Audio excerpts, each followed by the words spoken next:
Hello everyone, welcome back to जीटेक Poly. कैसे हैं दोस्तों आप सभी? उम्मीद करते हैं बहुत अच्छे होंगे। तो दोस्तों, जैसा कि आप सभी को पता है, हमने जीटेक पॉली एप्लीकेशन पर एक इंटरेक्टिव सेशन किया था एसएससी जेई वाले सभी बच्चों के साथ में। और वहां पर बच्चों की बहुत ज़्यादा क्वायरी थी कि सर आरआरबी जेई के लिए नए सेशंस हमारे कब से शुरू होंगे, क्योंकि एसएससी जेई का जो सिलेबस है और आरआरबी जेई का जो सिलेबस है उसमें काफ़ी कुछ वेरिएशन है। क्योंकि एसएससी जेई में हमें मैथमेटिक्स नहीं पढ़ने को मिलता, आरआरबी में दे रखा है सिलेबस में। एसएससी में हमें कंप्यूटर नहीं पढ़ना, आरआरबी में दिया गया कंप्यूटर। ठीक है, इसके अलावा और भी काफ़ी सारा वेरिएशन है। तो इसीलिए बच्चों की डिमांड थी कि सर हमारे लिए आरआरबी जेई के न्यू क्लासेस जरूर अरेंज कराएं। और मैंने आप सभी से वादा किया था कि 15 अगस्त तक अगर हमें बेस्ट टीचर मिल जाते हैं, हायरिंग हमारे पास बहुत लंबे समय से चल रही थी, तो मैंने आप सभी से कहा था अगर हमें बहुत अच्छे टीचर मिलते हैं जो कि आपके मैथमेटिक्स के लिए, जनरल अवेयरनेस के लिए, है ना, और जो जनरल साइंस है इन सब पार्ट के लिए, तो डेफिनेटली आपका आरआरबी जेई का जो नया बैच है, नई क्लासेस हैं, वो जल्दी आपकी स्टार्ट कर दी जाएंगी। 15 अगस्त तक का आप सब वेट कर सकते हैं। तो बच्चों ने बहुत ज़्यादा वेट भी किया, तो उसके लिए बहुत बहुत धन्यवाद आप सभी का। फाइनली बच्चों, अब हम यहाँ पर आरआरबी जेई की क्लासेस के बारे में आप सबको बताने वाले हैं। तो सबसे पहले हम यहाँ पर बताने वाले हैं आपको हमारे जो टीचर्स हैं उनका इंट्रो कराने वाले हैं आप सबके साथ में, कि जो आपका आरआरबी जेई का सिलेबस है ना, उसमें कौन से सर आपको क्या पढ़ाएंगे। तो सबसे पहले हम यहाँ पर बात करेंगे बच्चों, क्योंकि सीबीटी 1 में पूरा ही नॉन टेक होता है, उसमें टेक्निकल बिल्कुल है नहीं। तो सीबीटी 1 में जो आपके सब्जेक्ट्स आएंगे उनको लेकर के शुरुआत में चलने वाले हैं, क्योंकि सीबीटी 1 का वेटेज सीबीटी 2 में भी आपको देखने को मिलेगा। सीबीटी 1 में 4 सब्जेक्ट है मेनली आपके। एक आपका मैथ हो गया, जनरल साइंस हो गया, जनरल अवेयरनेस हो गया, रीजनिंग हो गया।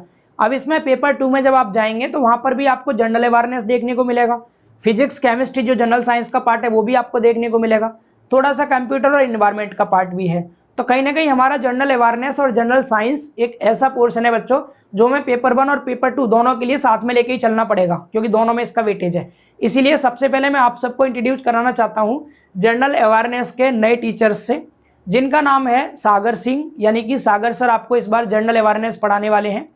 सर के बारे में थोड़ा सा मैं आप सभी को बता दूं, सर ग्रेजुएट हैं और यूपीएससी एस्पिरेंट भी हैं। तो इन्हें अपने सब्जेक्ट्स की बहुत अच्छी नॉलेज है बच्चों। और साथ में सबसे बड़ी बात यह है, चूंकि आपका सीबीटी 1 में 15 नंबर में आना है जनरल अवेयरनेस, सेम सीबीटी 2 में भी 15 नंबर में है, कुल मिलाकर 30 नंबर में है। तो यहाँ पर जनरल अवेयरनेस में तो कई सारे सब्जेक्ट्स आते हैं आपके, तो उन सभी सब्जेक्ट को बहुत डीप जाके भी नहीं पढ़ना होगा, क्योंकि अगर इतना डीप चले जाएंगे तो और सब्जेक्ट को टाइम कब दे पाएंगे।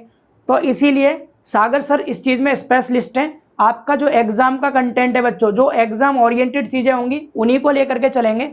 मतलब बहुत ज़्यादा बड़ा भी नहीं खींचेंगे चीज़ों को, बहुत लंबा भी नहीं खींचेंगे और बहुत कम भी नहीं बताएंगे आपको।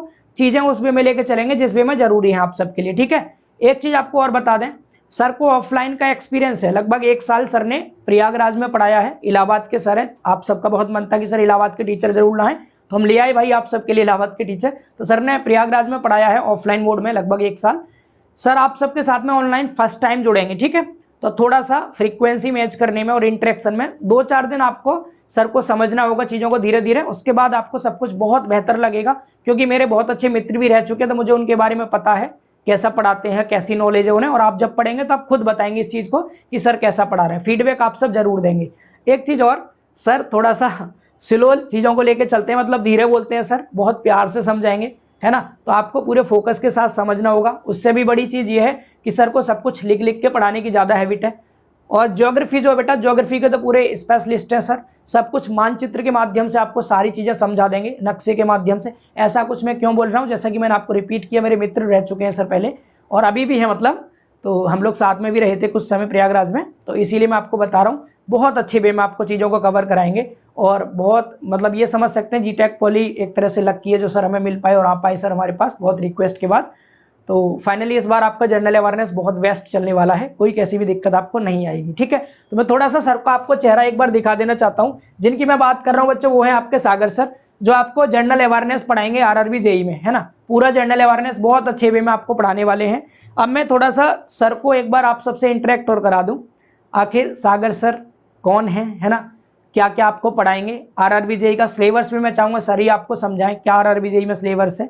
साथ में जनरल अवेयरनेस का जो पार्ट है उसमें सर आपको किस वे में पढ़ाएंगे, क्या क्या सब्जेक्ट पढ़ाएंगे, शुरुआत किस सब्जेक्ट से करेंगे, सारी चीज़ें आपको खुद सागर सर बताएंगे। उसके बाद फिर आपको सर के डेमो लेक्चर्स प्रोवाइड किए जाएंगे, अपना फीडबैक दे दीजिएगा, जैसा आपका रिस्पॉन्स रहेगा उस वे में चीज़ों को फिर आगे मूव ऑन किया जाएगा। तो मैं अब आप सबके बीच में इन्वाइट करना चाहूँगा सागर सर को कि वो आप आएँ और आप सबसे इंटरेक्ट करें। सर प्लीज़ आप आएँ। बच्चों एक बार सर का जोरदार लाइक्स के साथ स्वागत जरूर कीजिएगा। सर प्लीज़ आइए आप।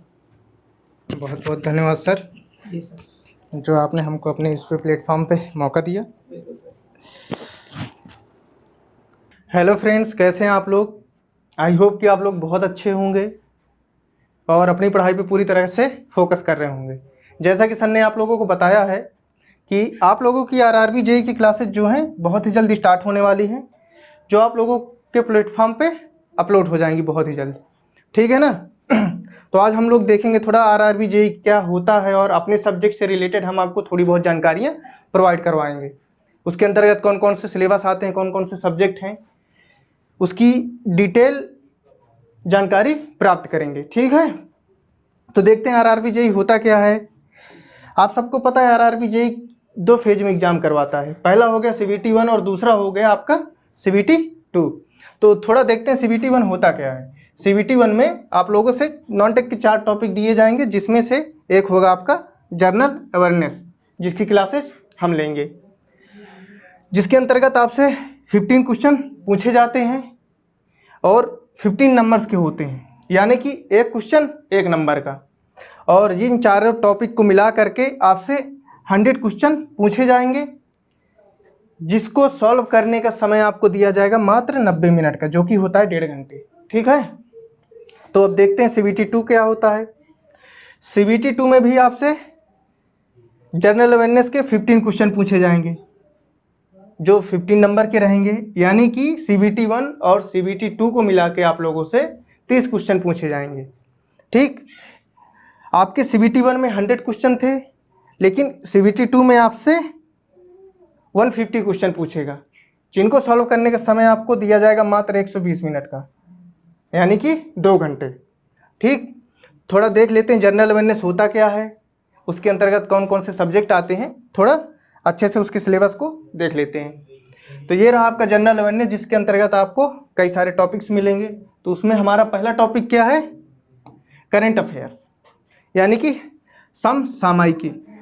इसके अंतर्गत हम देखते हैं कि भारत के अंतर्गत एक वित्तीय वर्ष के अंतराल में कितनी सारी घटनाएं हुई हैं, कुछ नियम लागू हुए हैं, कुछ नियमों को खारिज किया गया है, कुछ नई संस्थाएं बनी हैं, कुछ नए अनुसंधान या खोज हुए हैं, उन सबको एक जगह एकत्रित करके रखा जाता है। उसको हम क्या बोलते हैं? Current affairs. ठीक है, जिसमें आपके सारे सब्जेक्ट इंक्लूड होंगे। अब देखते हैं हमारा सेकेंड टॉपिक क्या है, इंडियन जियोग्राफी। आप सबको पता है जियोग्राफी के 2 पार्ट होते हैं। पहला पार्ट होता है वर्ल्ड जियोग्राफी और सेकंड पार्ट होता है आपका इंडियन जियोग्राफी। इंडियन जियोग्राफी के अंतर्गत हम देखेंगे भारत का स्ट्रक्चर कैसा है, उसके क्षेत्रफल क्या है, उसके अंतर्गत कितनी नदियां हैं, कितने पहाड़ हैं, कितने पठार हैं। ठीक, ये सब सारी चीज़ें हम इंडियन जियोग्राफी के अंतर्गत देखेंगे। उसके बाद हमारा अगला टॉपिक क्या है? Culture and history of India. तो पहले देख लेते हैं कल्चर क्या होता है। कल्चर, भारत विविधताओं का देश है। भारत के अंतर्गत अनेक प्रजातियां रहती हैं, अनेक जनजातियां रहती हैं, अनेक कल्चर हैं, सबके अलग अलग है। राजस्थान का अपना अलग कल्चर हो गया, पूर्वी भारत का अलग कल्चर हो गया, उत्तरी भारत का अलग कल्चर हो गया। देखेंगे दक्षिणी भारत का अलग कल्चर हो गया, सबकी भाषाएं अलग अलग हैं, सबके रीति रिवाज हो गई, पहनावा अलग अलग हो गया। ये सारी चीज़ें जो आती हैं कल्चर के अंतर्गत आती हैं। उसमें और भी कुछ टॉपिक्स होंगे, शैलियाँ हो गई, मंदिरों का निर्माण हो गया, ये सारी चीज़ें, डांस कलाएं, ये सारी चीज़ें हम कल्चर के अंतर्गत देखेंगे। अब देखते हैं history of India. History of India में अगर हम देखें डिटेल से तो 3 टॉपिक होते हैं, प्राचीन भारत, मध्यकालीन भारत और आधुनिक भारत। तो आपके सिलेबस में मात्र आधुनिक भारत को पूछा जाएगा, जिसके अंतर्गत से जो भी टॉपिक्स आएंगे, जो भी क्वेश्चन आएंगे, भारत अब 1857 से लेकर 1947 तक कितने स्वतंत्रता संग्राम हुए, कितने स्वतंत्रता संग्रामी हुए जिन्होंने भारत को आज़ादी दिलाने में अपनी अपनी क्या भूमिकाएं निभाई हैं, ये सारी चीज़ें हम भारतीय इतिहास के अंतर्गत देखेंगे। ठीक, उसके बाद हमारा आता है इंडियन पॉलिटी। इंडियन पॉलिटी क्या है? अब हमारा देश आज़ाद हो गया है, तो किसी भी चीज़ को, किसी भी संस्था को चलाने के लिए कुछ नियमों की ज़रूरत होती है। पर ये तो देश है, तो इसके लिए तो कुछ ज़्यादा नियमों की ज़रूरत होगी, जिससे उपद्रव ना हो, दंगे ना हो, ये सारी चीज़ें एक नियमित रूप से कंट्रोल पे रहे। ये सारी चीज़ें देखने के लिए जो पुस्तक बनाई गई है उसको कॉन्स्टिट्यूशंस बोलते हैं, जिसके नियम, सारे नियम उसके अंतर्गत लिखे रहते हैं। वो सारी चीज़ें हम देखेंगे कि भारत की नागरिकता कैसे प्राप्त की जाती है, कैसे त्यागी जाती है, मूल अधिकार क्या हो गए, मूल कर्तव्य क्या हो गए, जो संस्थाएं नियम बनाती हैं वो कौन सी संस्थाएं हैं, जो लागू करवाती हैं वो कौन सी संस्थाएं हैं। ठीक, ये सारी चीज़ें हम देखेंगे इंडियन पॉलिटी एंड कॉन्स्टिट्यूशन के अंतर्गत। हमारा अगला टॉपिक क्या है? Indian economy. इंडियन इकोनॉमी क्या होती है? भारत की अर्थव्यवस्था। इसके अंतर्गत हम लोग देखेंगे सकल घरेलू उत्पाद क्या होता है, मुद्रा क्या होती है, अंतर्राष्ट्रीय मुद्रा कोष क्या है भारत का विश्व के स्तर में जीडीपी में क्या योगदान है, भारत का कौन सा स्थान है जीडीपी में। ये सारी चीज़ें हम इंडियन इकोनॉमी के अंतर्गत देखेंगे। ठीक, देखते हैं हमारा अगला टॉपिक क्या है। अगला टॉपिक है हमारा भारत की और विश्व से संबंधित पर्यावरणीय मुद्दे। ये क्या होता है आप लोगों का? ये होता है कि इसके अंतर्गत हम लोग देखते हैं कि पृथ्वी हमारा, जिसके अंतर्गत कई सारे देश हैं, कई महाद्वीप हैं, उसके अंतर्गत कई जनसंख्या में लोग रहते हैं। उन सबको जीवन प्रदान करने के लिए जीवनदायिनी वायु है, जल है, इन सबको अच्छे से सुव्यवस्थित तरीके से रखा जाए, जिससे इनमें प्रदूषण ना हो, इनसे होने वाली हानियों से बचा जाए, इनको हम लोग हानि ना पहुंचाएं। ये सारी चीज़ें को ध्यान रखा जाए। उसके लिए हम जो संगठन बनाते हैं विश्व लेवल पे या अपने देश के लेवल पे जो संगठन बनते हैं, संस्थाएं बनती हैं, वो सारी चीज़ें हम इसके अंतर्गत देखेंगे। आपका वायु प्रदूषण, जल प्रदूषण क्या है, ग्लोबल वार्मिंग क्या है, ये सारी चीज़ें हम इसके अंतर्गत देखते हुए चलेंगे। ठीक है, अब हमारा अगला टॉपिक आता है स्पोर्ट्स। स्पोर्ट्स क्या है? इसके अंतर्गत आप सबको पता है कि कई सारे खेल खेले जाते हैं भारत के अंतर्गत। आप भी बहुत सारे खेल खेलते होंगे, कुछ लोगों की हॉबीज होंगी। कुछ खेल जो हैं, क्रिकेट हो गया, फुटबॉल हो गया, हॉकी हो गया, बैडमिंटन हो गया, टेनिस हो गया, कबड्डी हो गई, ये सारी चीज़ें हम इसके अंतर्गत देखेंगे। इनमें कौन कौन सी ट्रॉफियाँ होती हैं, कौन कौन से अवार्ड दिए जाते हैं खिलाड़ियों को, कौन से खिलाड़ी ने कितना अच्छा प्रदर्शन किया है, ये सारी चीज़ें हम इसके अंतर्गत देखेंगे। हमारा अगला टॉपिक क्या है? Journal scientific and technological developments. इसके अंतर्गत हम क्या देखेंगे कि भारत देश को विश्व स्तर पर अपनी एक अलग पहचान बनाने के लिए जो अनुसंधान किए जाते हैं, नई नई टेक्नोलॉजी लाई जाती है, उस टेक्नोलॉजी का क्या महत्व है, क्या उपयोग है, उससे भारत को होने वाले फायदे, ये सारी चीज़ें हम इसके अंतर्गत देखेंगे। ठीक, तो ये था आपका सिलेबस जिसको हमने आज कवर किया है, और इन सारे टॉपिक को हम क्रमबद्ध तरीके से आगे की तरफ ले चलेंगे। आप लोगों को लगेगा कि जनरल अवेयरनेस या जीएस की क्लासेस थोड़ा बोरिंग होती हैं, तो ऐसा कुछ नहीं होने वाला। आप लोग एकदम से स्ट्रेस फ्री रहिएगा। आप लोगों को हम पूरी कोशिश करेंगे कि हर चीज़ आपको एक एक टॉपिक बहुत अच्छी तरीके से समझ में आए। हमारी पूरी टीम लगी रहेगी उसके लिए। ठीक, और अगर आपको कोई टॉपिक पे डाउट होता है, नहीं समझ में आता है, तो आप कमेंट के जरिए हमसे उसको पूछ सकते हैं। हम नेक्स्ट डे उस चीज़ को समझाने की पूरी कोशिश करेंगे, जिससे आपको बेहतर तरीके से समझ में आए। ठीक है ना? तो चलिए, ठीक है, नमस्कार जी। चलिए भाई, थैंक यू सर। तो बच्चों, आप लोग मिलिए सागर सर से। एक्चुअली आप सबके साथ में सर पहली बार इंटरेक्ट हुए हैं कैमरे के सामने, तो डेफिनेटली कुछ दिन में जो आपकी मतलब सर की फ्रीक्वेंसी आप सबसे मैच करने लग जाएगी और चीज़ें इजी वे में समझ में भी आने लग जाएंगी।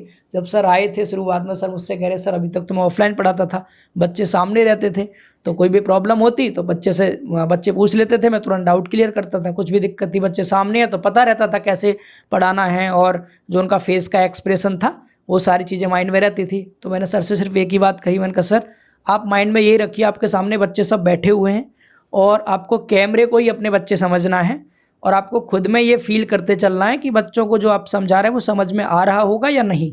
अगर आप खुद से सेटिस्फाई हैं कि हाँ जो मैं बोल रहा हूँ बच्चे समझ पा रहे हैं, तो डेफिनेटली आप ऑनलाइन में अच्छा कर पाएंगे। तो बस मैं आप सबसे यही रिक्वेस्ट करूँगा कि थोड़ा सा सर को समय ज़रूर देना है आपको। मैंने आप सबसे कहा था बच्चों कि जो हमारा ऑफलाइन वाला टैलेंट है ना, उसको हम बहुत जल्दी ऑनलाइन क्षेत्र में लेकर के आएंगे, और आप सब देख भी रहे हैं कि जो हमारे ऑफलाइन के टीचर्स हैं, जो हमारे साथ में मिल करके ऑफलाइन पढ़ाया करते थे 2020 से पहले, मैं भी ऑफलाइन पढ़ाता था, और जो हमारी टीम में नए नए मेंबर्स आ रहे हैं, ये सब भी पहले मेरे साथ में ऑफलाइन ही पढ़ाया करते थे। अब धीरे धीरे सब लोग ऑनलाइन आ रहे हैं हमारे साथ में मिल करके और अच्छा कर रहे हैं, बहुत अच्छा कर रहे हैं, है ना। तो डेफिनेटली उसी वे में सर को भी प्यार देना आपको, है ना। और सर बहुत मेहनत करेंगे आप सबके साथ में, मुझे पता है बहुत मेहनत करते भी हैं सर। और जब आप पढ़ेंगे तो आपको सर का कंटेंट एक बार देखिएगा, कितना इजी लैंग्वेज में और कितना बेहतर कंटेंट है, आपको खुद आइडिया लग जाएगा। तो ये थे हमारे सागर सर, जिन्होंने आपको जनरल अवेयरनेस के बारे में बताया। कमेंट करके इनके बारे में ज़रूर बताएंगे कैसे लगे सर आपको। ठीक है जी, चलिए।